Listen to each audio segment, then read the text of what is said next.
वडिलोपार्जित इस्टेटीचं म्हणजेच मालमत्तेचं बक्षीसपत्र होतं का आणि त्यात भावंडांच्या सह्या लागतात का, या विषयावर मी आज हा व्हिडिओ बनवलेला आहे. याआधी 2 दिवसापूर्वी मी बक्षीसपत्र म्हणजेच गिफ्ट डीड याचा व्हिडिओ बनवला होता, पण तो बक्षीसपत्र हे कसं केलं जातं आणि कोण करू शकतं याबद्दल मी कायदेशीर माहिती सांगितली होती. आणि आज जो व्हिडिओ मी बनवते आहे तो वडिलोपार्जित मालमत्तेचं बक्षीसपत्र होतं का याबद्दल आज मी सांगणार आहे.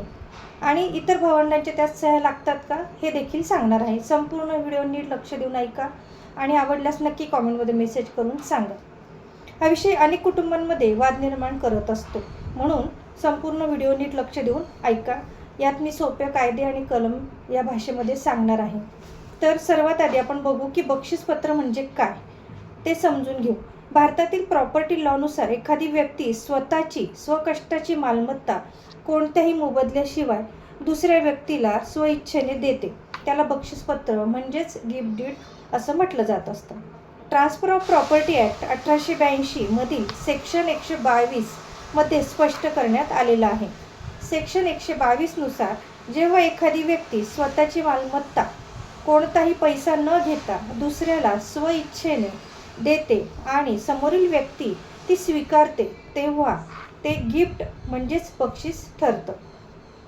बक्षीसपत्र वैध होण्यासाठी काय आवश्यक आहे, तर गिफ्ट डीड वैध होण्यासाठी मालमत्ता ज्याच्या नावावर आहे त्यालाच बक्षीसपत्र हे करता येत असतं. स्वइच्छेने बक्षीसपत्र केले पाहिजे, कुठलाही दबाव किंवा धमकी किंवा फसवणूक नसावी. नंतर दस्तऐवज हा लेखी असला पाहिजे. तोंडी गिफ्ट डीड चालत नाही. नोंदणी करणे हे आवश्यक आहे. म्हणजेच काय, रजिस्ट्रेशन ॲक्ट 1908 मधील सेक्शन 17 नुसार गिफ्ट डीड रजिस्टर करणे हे बंधनकारक आहे.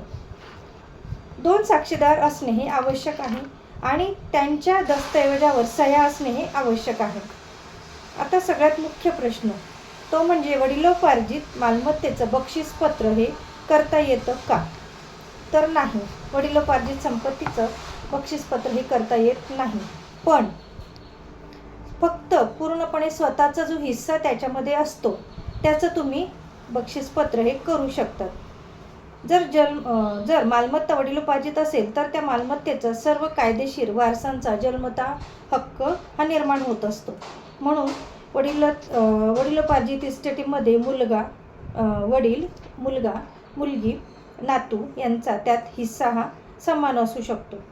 अशा परिस्थितीत एकट्या व्यक्तीचा संपूर्ण वडिलोपार्जित मालमत्ता गिफ्ट करता येत नाही, गिफ्ट डीड हे करता येत नसतं.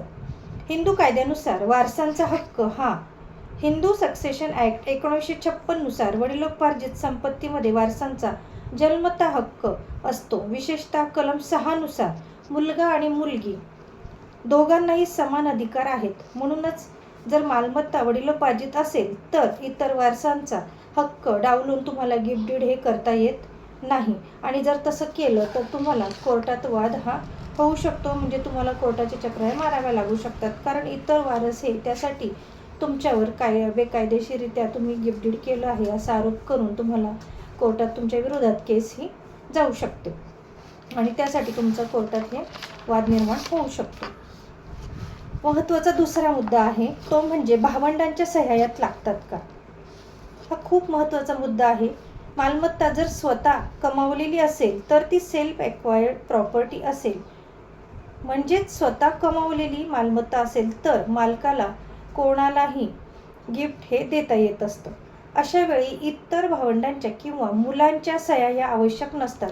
जर एखाद्या व्यक्तीने स्वतः कमवलेली ती मालमत्ता असेल त्यासाठी तो गिफ्ट डीड हे करू शकतो आणि त्यासाठी कुठल्याही भावंडांच्या किंवा मुलांच्या सह्या त्याला आवश्यक नसतात. तो स्वतःच्या मर्जीने हे गिफ्ट डीड करू शकतो. मालमत्ता वडिलोपार्जित असेल तर संपूर्ण मालमत्तेवर एकट्याचा अधिकार मात्र नसतो. अशा वेळी इतर वारसांचा हिस्सा असल्यामुळे त्यांची संमतीही महत्त्वाची ठरते. व्यवहारात सुरक्षिततेसाठी तुम्ही त्यासाठी NOC ही घेतली जात असते, कन्सेंट घेतले जाते किंवा पार्टिशन हे करून स्वतःचा हिस्सा वेगळा केला जातो आणि मग स्वतःच्या हिस्स्याचे तुम्ही गिफ्ट डीड हे करू शकतात. कोर्टात केस कधी होते, अनेक वेळा असं होतं की वडील संपूर्ण वडिलोपार्जित प्रॉपर्टी एकाच मुलाच्या नावावर गिफ्ट डीड करतात. नंतर इतर वारस कोर्टात जाऊन म्हणतात की आमचा हिस्सा हा बेकायदेशीरपणे दिला. अशा वेळी कोर्ट गिफ्ट डीड हे रद्द करू शकतं. गिफ्ट डीड रद्द होऊ शकते का? तर हो, होऊ शकतं. ट्रान्सफर ऑफ प्रॉपर्टी ॲक्ट 1882 मधील सेक्शन 126 नुसार काही परिस्थितीमध्येच गिफ्ट डीड रद्दही होऊ शकतं. जसं की फसवणूक झाली असेल किंवा दबाव आणला गेला असेल किंवा चुकीची माहिती दिली असेल किंवा अटीचा भंग झाला असेल तर तुमचं गिफ्ट डीड हे रद्द होऊ शकतं. अशा वेळेस गिफ्ट डीड रद्दही करता येतं तुम्हाला. आता तुम्ही फक्त कोणती काळजी बक्षीसपत्र करताना घेतली पाहिजे आपण ते बघूया. त्यासाठी मालमत्ता स्वतःच्या कष्टाची आहे का आधी ते नीट बघा. तसंच सातबारा आणि फेरफार उतारा नीट तपासा. आवश्यक असल्यास पार्टिशन करा आणि योग्य स्टॅम्प ड्युटी भरा. सब रजिस्टर ऑफिसमध्ये जाऊन तुम्ही नोंदणीही करू शकता, म्हणजे नोंदणीही केलीच पाहिजे. आणि महत्त्वाची टिप्स आहे, वडिलोपार्जित मालमत्तेचे बक्षीसपत्र करता येत नाही, पण फक्त स्वतःच्या हिश्श्याचीच तुम्ही जी मालमत्ता असते त्याचंच तुम्ही बक्षीसपत्र हे करू शकतात. ही कायदेशीर माहिती मी तुम्हाला आज दिलेली आहे. आपल्याला कशी वाटली नक्की कॉमेंटमध्ये मेसेज करून सांगा. धन्यवाद.